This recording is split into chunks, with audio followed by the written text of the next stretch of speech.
கர்த்தருடைய நாமம் மகிமையடையட்டும். இந்த அருமையான 2025 வருடத்தின் முதல் நாள் இந்த நாளுக்காக தேவனுக்கு கோடி ஸ்தோத்திரங்களையும் நன்றிகளை நாம் ஏறெடுப்போம். 2024 ஆண்டு நம்மை காத்து வழிநடத்தி எல்லா நேரங்களிலும் நமக்கு துணையாக இருந்து இம்மட்டும் சுகத்தை தந்து காத்த தேவனுக்கு நன்றிகளையும் துதிகளையும் ஸ்தோத்திரங்களையும் ஏறெடுப்போம். இந்த வருடமும் தேவன் நம்மை ஆசீர்வதிப்பார். ஹல்லேலூயா. அவருடைய கரத்தின் கிரியை எப்பொழுதுமே அவருக்கு ரொம்ப பிரியமாக இருக்கும். அவங்கள ஆசீர்வதிப்பது தான் அவருடைய சித்தம். ஹல்லேலூயா. இதை நம்ம அறிந்து நமக்குள்ளே இருக்கிற மூச்சு, ஆண்டவருடைய மூச்சு, ஜீவ சுவாசம், நம்முடைய சரீரங்கள் தேவனால் தொட்டு ஆசீர்வதிக்கப்பட்டது, நாம் கர்த்தருடையவர்கள் என்று சொல்ல உணர்வோடு நம்ம இந்த 2025 ஆண்டு முதல் நாளிலிருந்து நம்முடைய வாழ்க்கையை தொடங்க தேவன் நம்மை அழைக்கிறார். ஹல்லேலூயா. இன்றைக்கு நமக்கு ஆண்டவர் தந்த வார்த்தை என்னென்னா, சங்கீதம் 46 வசனங்கள் 9, 10, 11. ஹல்லேலூயா.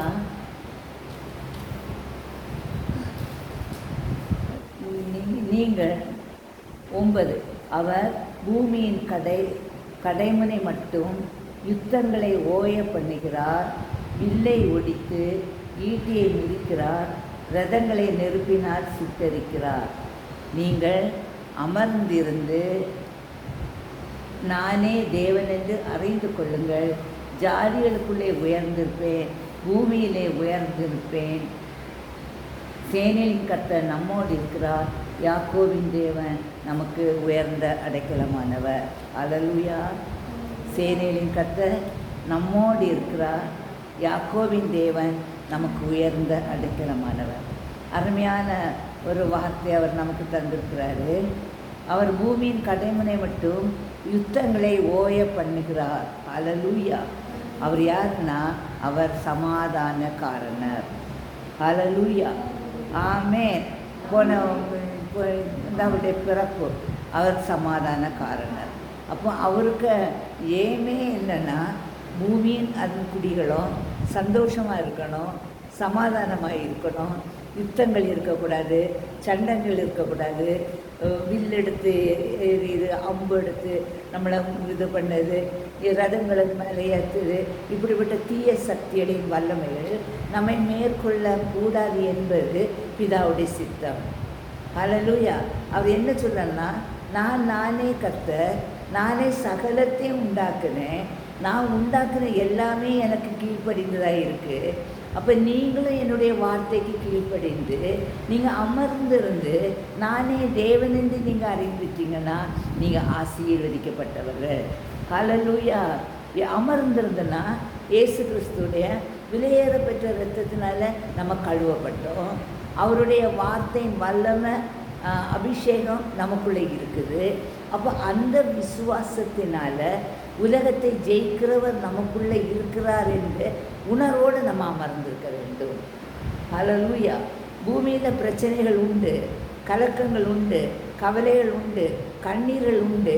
இவைகளாம் எதுக்குன்னு சொன்னால், நம்ம யாத்திராகமத்தில் நம்ம பார்க்கும்போது பார்வோனின் சேனைகள் இஸ்ரவேலுக்கு விரோதமாக வரும்போது நானே கர்த்தர் என்று அறியும்படிக்கு பார்வோனுடைய இருதயத்தை கடினப்படுத்தினார் இயேசு கர்த்தர்.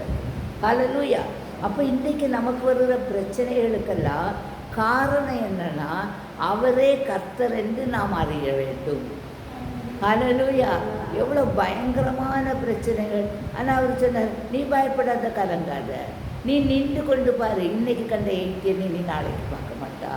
ஹல்லேலூயா. ஏன்னா யுத்தம் கர்த்தருடையது, நான் ஜெயம் கொள்ளுகிறவர், நான் சேனையின் கர்த்தர், நான் உங்களுக்கு உயர்ந்த அடைக்கலமாக இருக்கிறேன். ஹல்லேலூயா. அப்போ பலன் உண்டு. நம்ம திட மனதாக இருந்து நம்மை உண்டாக்குன தேவன் நம்மை ஆசீர்வதிப்பதுன்னு சொல்லி இந்த 2025 ஆண்டில் நம்ம என்னென்னா, சிங்கத்துக்கு ஒத்த யூத ராஜ சிங்கத்துக்கு சிங்கங்களாக புதிய பலன் அடைய வேணும். ஹல்லேலூயா. அரோக்க நாத்த நாபடதை தெளிக்கா புதிய பலன் அடைந்து இயேசுவுக்காக எந்த சோதனை, பிரச்சனைகள், கவலைகள் வந்தாலும், எந்த ஈட்டி நமக்கு மேலே யார் எறிஞ்சாலோ, வில்லு நமக்குள்ளே எய்தாலோ, ரதங்களை நமக்கு மேலே ஏற்றினாலும் எதுவும் நம்மை சேதப்படுத்துவது இல்லை என்று சொன்ன ஒரு விசுவாசம், அதுதான் அமர்ந்திருக்கிற ஒரு விசுவாசம். சங்கீதம் 76:3 அங்கே இருந்து வில்லின் அம்புகளையும் கேடகத்தையும் பட்டயத்தையும் யுத்தத்தையும் முறித்து. ஹல்லேலூயா. எங்கே இருந்து? 76ஆம் சங்கீதத்தில் அவர் நம்ம அந்த சங்கீதம் யார் அவருக்கு விரோதமாக எழுப்பி நிற்க முடியும்? யூதாவின் தேவனை அறியப்பட்டவர். ஹல்லேலூயா. யூதாவில் தேவன் அறியப்பட்டவர், இஸ்ரவேலில் அவருடைய நாமம் பெரியது. அப்போ நம்ம அறியப்பட்டவருடைய பிள்ளைகள், அவருடைய நாமம் பெரியது. சாலேமில் அவருடைய கூடாரமும் சியோனில் அவருடைய வாசஸ்தலம் இருக்கிறது. அப்போ அந்த சாலேமிலும் அந்த சியோனில் இருக்கிற கூடாரத்தில் இருந்தோம், வாசஸ்தலத்தில் இருந்தோம், அவர் என்ன செய்வார்னா வில்லின் அம்புகளையும் கேடகத்தையும்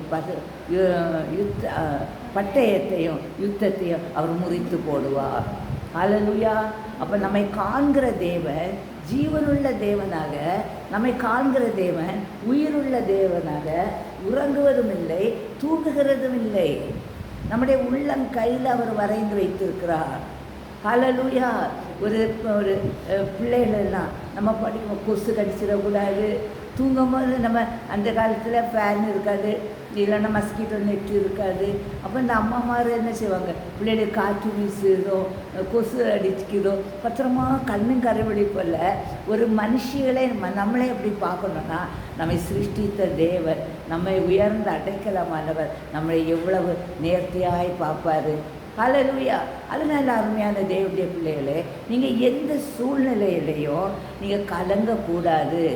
2025ஆம் ஆண்டு ஆவியானவர் நமக்கு சொல்லித்தரது என்னன்னா, நம்மை பலப்படுத்தி கொண்டே இருக்கிறார். பலப்படுத்துகிற கிறிஸ்துவனால எல்லாம் செய்ய எனக்கு பலன் உண்டு என்று சொல்லி நம்ம எப்பொழுதும் கிறிஸ்துவுக்குள் மகிழ்ச்சியாக இருந்து எந்த சோதனை வந்தாலும் அமர்ந்துருங்க. ஹல்லேலூயா. ஹல்லேலூயா. 2 கை தட்டுனா தான் சத்தம் கேட்கும். ஹல்லேலூயா. இல்லைன்னா நம்ம வெப்ராளப்பட்டுட்டோன்னா ஒரு ஏதாவது ஒரு பிரச்சனை வருது, அந்த பிரச்சனை வரும்போது நம்ம வெப்ராளப்பட்டுட்டோன்னு சொன்னால் அந்த பிரச்சனை சால்வ் ஆகவும் முடியாது, கொஞ்சம் கூட அது மோசமான நிலைக்கு தான் போகும். ஹல்லேலூயா. ஆனால் அதே மாதிரி ஒரு பிரச்சனை வருதுன்னு சொல்லும்போது நம்ம என்ன செய்யணும்னா அமர்ந்திருந்து பார்ப்போம் என்ன தான் முடியும். எல்லாத்துக்கும் ஒரு முடிவு உண்டு. வாழ்க்கை என்பது போராட்டம், நல்லதொரு போராட்டம். ஹல்லேலூயா. ஆவிதரும் பட்டயம் அவருக்கு நமக்குள்ளே வைத்து விட்டார். ஹல்லேலூயா. சும்மா நம்மளை விடலை. ஹல்லேலூயா. போராட்டம் உண்டு. போராட்டம் இருந்தால் தான் ஆவிக்குரிய வாழ்க்கையில் நம்ம நித்தியத்துக்கு ஏற்ற ஓட்டத்தை ஓட முடியும். ஹல்லேலூயா. ஒரு பிள்ளை சின்ன பிராயத்திலே அதுக்கு படிப்புக்கு மேலே ஒரு ஆசையை கொடுத்து அது கண்டிப்பாக ஸ்கூலுக்கு போகணும். நம்ம இதில் யூடியூப்பில் கூட அம்மா நான் ஸ்கூலுக்கு போகலை, மாடு மேய்க்க போகிறேன், ஆடு மேய்க்க போகிறேன்னு சொல்லி பிள்ளைகளை அழுத பார்க்குறோம். ஆமாம். அதை பார்க்கும்போது அப்படி சில பிள்ளைங்க அப்படி இருக்குது. ஆனால் சில பிள்ளைங்க ஸ்கூலுக்குன்னா ஆசையோடு போவாங்க. அவங்கள நம்மளும் டீச்சர்ஸு பேரண்ட்ஸோ ஆசையோடு அவங்கள படிக்க வைக்கும்போது அவங்க எதுக்கு படிக்கிறாங்க? அவங்க சும்மா ஒன்றும் இல்லை, நிறைய டெஸ்ட்டு சோதனை எழுதி கொண்டே இருக்கணும், பரீட்சைக்கு படித்து கொண்டே இருக்கணும். ஒரு நோட் எடுத்தால் கூட அந்த நோட்டுக்கு நீட்டாக கவர் போட்டிருக்கணும், அதில் இந்த லைனுக்கு மேலே எழுதியிருக்கணும். அந்த செக் நோட்டுனா அந்த செக்குக்குள்ளே எழுதணும். அப்போ அந்த பிஞ்சு கைகளுக்கெல்லாம் எவ்வளோ கஷ்டமாக இருக்கும். ஹல்லேலூயா. அது எவ்வளோ சோதனையாக இருக்கும் நீங்கள் நினச்சி பாருங்கள். அவங்க எல்லாம் பிள்ளைகள் ஸ்கூலுக்கு போயிட்டு வந்தோடனே உள்ள டியூஷனுக்கு அனுப்பிடுவோம், இல்லைன்னா வீட்டில் படின்னு சொல்லி பாவம் அது அழுது ஹோம்ஒர்க்கெல்லாம் எழுதிக்கிட்டே இருக்கும். அது நினைக்கும் என்றைக்கு தான் நானும் பெரிய ஆளாகி அம்மாவோ மாதிரி அப்பாவோ மாதிரி நான் இருந்து கதை பேசிகிட்டு இருக்கலான்னு யோசிக்கும்.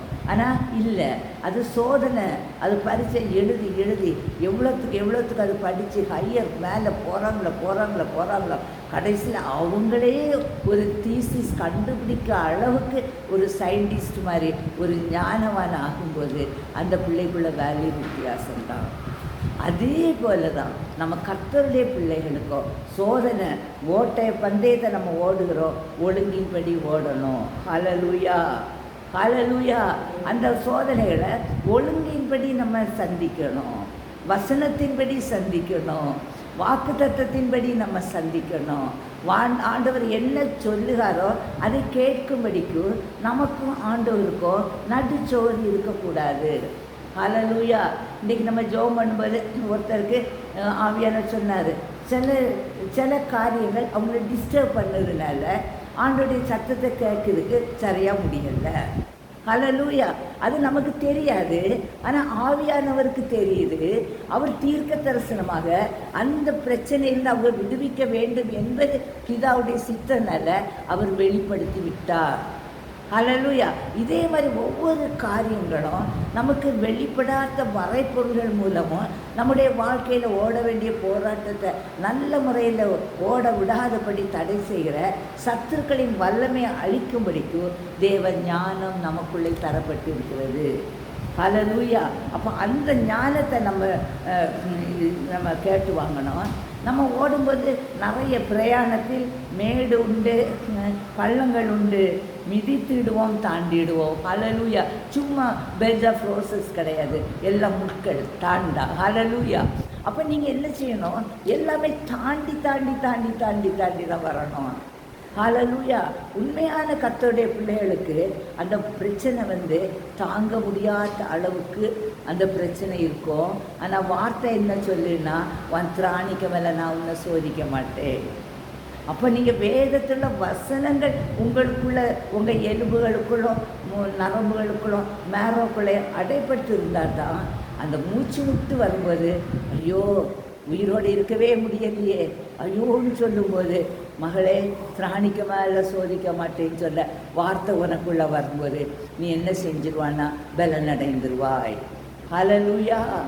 அரோக்கனா தட்டனை கபடதட்டனைக்கா ஏசாயா தீர்க்கதரிசி புஸ்தகம் 2ஆம் அதிகாரம் 4ஆம் வசனத்தில் அவர் ஜாதிகளுக்குள் நியாயம் தீர்த்து திரளான ஜனங்களை கடிந்து கொள்வார். ஹல்லேலூயா. அவர் என்ன செய்யணும்? நியாயாதிபதியாய் வருவார். ஹல்லேலூயா. அவர் நீதியுள்ள நியாயாதிபதி. இந்த பூமியில் இருக்கும்போது அவர் நமக்கு நியாயம் விசாரித்து நம்மை அவர் கடிந்து கொண்டு ஜனங்களை கடிந்து கொள்வார். ஜாதிக்கு விரோதமாய் ஜாதி பட்டயம் எடுப்பதில்லை, இனி அவர்கள் யுத்தத்தை கற்பதுமில்லை. பூமியில் இருக்கும்போது அவர்களுடைய நியாய தீர்ப்பு நமக்கு வந்துன்னா நம்ம தேவனுக்கு நன்றி சொல்லுங்க. ஹல்லேலூயா. மரணத்துக்கு பிறகு நமக்கு நியாய தீர்ப்பில் நமக்கு அதை கூட்டவோ குறைக்கவோ முடியாது. எந்த அளவுக்கு நம்ம பொல்லாங்கனுடைய கிரியல் நமக்கு இருக்குதோ அந்த அளவுக்கு நமக்கு தண்டனை கிடைக்க தான் செய்யும். ஆனால் பூமியில் நியாயம் தீர்க்கும் பொழுது அவர் மகளே உன்னுடைய மனசாட்சியை உனக்குள்ளே வைத்திருக்கிறார். மகளே இது உனக்கு மனசாட்சி சொல்லுது, நீ இந்த செய்த தப்பு, இந்த யோசனை தப்பு, இந்த நினைவு உனக்கு சரியில்லைன்னு சொல்லும்போது நீங்கள் உடனே கீழ்ப்படிந்து நீங்கள் கர்த்தருடைய சத்தத்துக்கு நீங்கள் கீழ்ப்படுத்திட்டீங்கன்னா நமக்கு விரோதமாக யாருமே எழும்பி அவங்க பட்டயத்தை எடுத்துக்கொண்டு வர முடியாது. ஹல்லேலூயா. ஹல்லேலூயா. யாருமே உங்களை குற்றப்படுத்த முடியாது, ஒருவனும் உங்களை குற்றப்படுத்த முடியாது. அந்த அளவுக்கு தெய்வீக வல்லமை அவர் நமக்குள்ளே வைத்ததுனால, தெய்வீக பிரசன்னம் நமக்குள்ளே ஆழ்த்து கொள்ளதுனால, ஆவியின் பட்டயம் நமக்குள்ளே இருந்ததுனால நாம் என்ன செய்யணும்னா அவர் வில்லை ஒடிப்பதையும் ஈட்டியை முறிப்பதையும் ரதங்களை நெருப்பினால் சுட்டரிக்கிற நம்ம சொந்த கண்கள் காணும். ஹல்லேலூயா. நம்ம நல்லாவே தெரியும் பாருங்க, பிரச்சனை போயிட்டே இருப்போம், தாங்கவே முடியாது. ஆனால் நம்ம என்ன செய்கிறோன்னா கர்த்தருடைய பிள்ளைகள் நம்ம அந்த பிரச்சனையை அந்த நியாயம் தீர்க்க நமக்கு அதிகாரம் கிடையாது. ஆமென். நமக்கு விரோதமாக அநேக ஜனங்கள் வருவாங்க, அநேகர் இருக்கும். ஆனால் நம்ம என்ன செய்திடக்கூடாதுன்னா சாபம் சொல்லிடக்கூடாது, அவங்கள நியாயம் தீர்க்கக்கூடாது. ஏசப்பா நீங்கள் பாருங்கன்னு சொல்லி நீங்கள் அமர்ந்து இருந்துட்டா நியாய தீர்ப்பு கர்த்தருடையது. ஹல்லேலூயா. அப்போ ஜாக்கிரதையோட நம்முடைய உணர்வுகள் இருக்கணும். எசேக்கியேல் தீர்க்கதரிசி புஸ்தகம் 39ஆம் அதிகாரம் 9ஆம் வசனத்தில் இஸ்ரவேல் பட்டணங்களின் குடிகள் வெளியே போய் கேடகங்களையும் பரிசைகளும் வில்லுகளும் அம்புகளும் வலைத்தடிகளும் ஈட்டிகளும் ஆகிய ஆயுதங்களை எடுத்து எரிப்பார்கள். 7 வருஷம் அவர்கள் எடுத்திருப்பார். இது என்னன்னா எசேக்கியா தீர்க்கதரிசியில் 39ஆம் அதிகாரத்தில் என்னன்னா ஆன்டி கிரைஸ்ட் என்ன அந்தி கிறிஸ்துக்கும் நம்ம கர்த்தருடைய பிள்ளைகளுக்கும் உள்ள சண்டை குறித்து நம்ம அதில் பார்க்குறோம். அந்த கோகேயும் மாகோன் இவங்கெல்லாம் ஆன்டி கிரைஸ்டில் உள்ளவங்க. அவங்க என்ன செய்கிறாங்கன்னா இஸ்ரவேல் பிள்ளைகளுக்கு விரோதமாக அவர்கள் என்ன செய்யாங்க, யுத்தம் மேற்கொள்ளுறாங்க. அப்போ சொல்கிறார் ஏசாயா 39:4 நீயும் உன் எல்லா இராணுவங்களும் உன்னோடு இருக்கிற ஜனங்களும் இஸ்ரவேல் மலைகளில் விழுவார்கள்.